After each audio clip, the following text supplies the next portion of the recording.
Are y'all sick of me yet? Let me tell you. I'm sick of me. Another edition of As the World Turns DeSoto. But y'all know that if don't nobody bring y'all information on what's happening over there at City Hall in DeSoto, I'm going to bring it to you all. If it's something to this caliber. So let me tell you all what's happening right now. So that tonight when you turn on your news on WFAA, you're not confused. So when you run for office, you have to submit an application, right? And on the application, they ask you questions, but some of it is your address, your mental capacity, or something like that, and about you being a felon, right? Well, one of the current candidates has a felony. I'll say that. So they check the box on the application. What's also on the application is that you have to submit paperwork proving that it has been like you've been made whole, right? Like now I can vote, now I can carry a gun or whatever. So, mind you, the applications were due in February. We've gone through campaign season.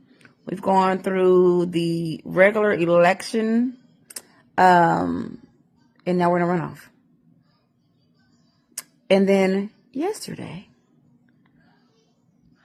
the candidate gets a call or email, I don't know what it was, from the city secretary's office of DeSoto asking for the documentation regarding the felony. Now, mind you, this candidate got the most votes in the city council race. What if he had won the race? Then the residents of DeSoto would have been trying to fight to get him removed or something. You know, that would cost them more time and resources and money to have another election because of this administrative failure, right? But not only that, this is my position on it, and I sent an email to council.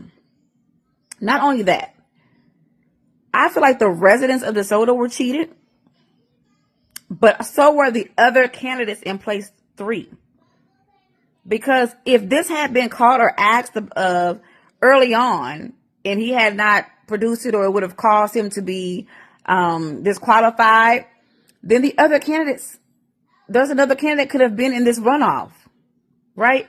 But I'm going to tell you the kicker. Throughout this entire process, there are several people who have asked the city secretary's office, the city secretary particularly, what do you do to confirm the answers on the applications regarding where these people stay? Because there were questions about residencies. Several candidates were being accused of not even living in DeSoto. So people were asking, how are you confirming that? People were asking, how are you confirming about the mental capacity? How are you confirming about the information about their backgrounds? Because they don't run background checks on council members. The craziest thing, they run them on boards and if you file for a boards and commission position in DeSoto, they run your background check. They don't run them on city council members. Make it make sense. Nevertheless, she was asked on numerous occasions, how does she qualify or how does she confirm that information? And she responded, verbally and in writing, on the honor system. On the honor system. But as of yesterday, that honor system disappeared. And now you want to ask a candidate for their information on the second day of early voting in a runoff. So guess what? WFAA is now going to run a story on it. So DeSoto is back in the news. For, mind you, now I don't ever call for anybody's job. So I feel very short of doing that when I email the council. But this is the same city secretary's office, who has this current council approving minutes from when I was on council. So they're approving minutes. They have been approving minutes for meetings that some of them weren't even a part of. That's how far behind they were on meeting minutes. I'm just giving you one example. This is the same city secretary's office where meetings have been canceled because they didn't get the agendas posted in time or correctly. And then here we are with this fiasco.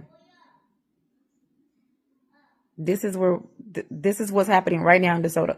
So when you turn on the news tonight on WFAA, you will see this story. They were in DeSoto today. What?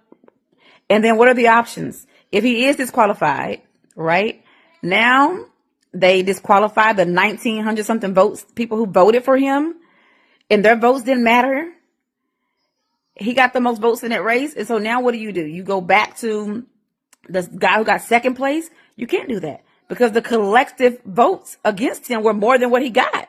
So it's not clear that the people would have selected him. Do we then pay for another runoff? Where are we? Where are we now? Where are we now?